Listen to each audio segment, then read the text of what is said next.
nawe popote ulipo, hapo ulipo, endelea kutoa nafsi yako kutoka kwenye vifungo vyao. Endelea kutoa, endelea kutoa.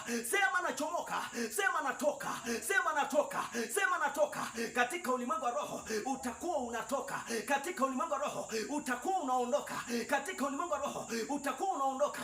Utakuwa unaacha magonjwa kwenye ufalme wa giza, utakuwa unaacha umaskini kwenye ufalme wa giza, utakuwa unaacha uharibifu wake wote. Wewe unahama, wewe unahamishwa na Bwana. Huyu malaika anakukamata mkono saa hii, anakukamata, anakuhamisha, anakuingiza kwenye ufalme wa neema, kwenye ufalme wa uzima, kwenye ufalme wa baraka.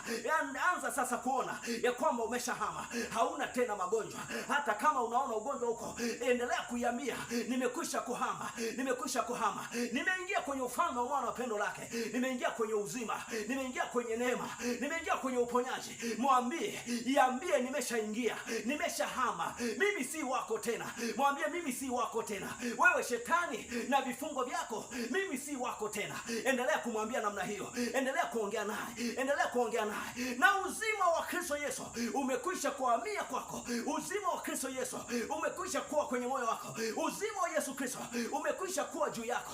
Uzima wa neema, uzima wa baraka umekwisha kuwa juu yako.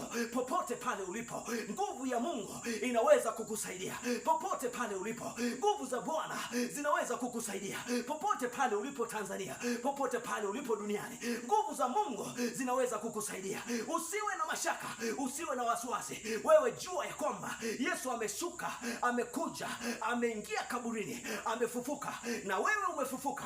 Vitu vyako vimefufuka, maisha yako yamefufuka. Umetoka mauti, umekuwa uzima. Umetoka kwenye magonjwa, umekuwa uzima. Umetoka mahali ambapo ni pa maskini, umekuwa mahali pa utajiri. Ona katika hilo, ona katika ulimwengu wa roho, ona katika ulimwengu wa roho, huku ukikataa nguvu za giza, umaskini, mapepo, majini.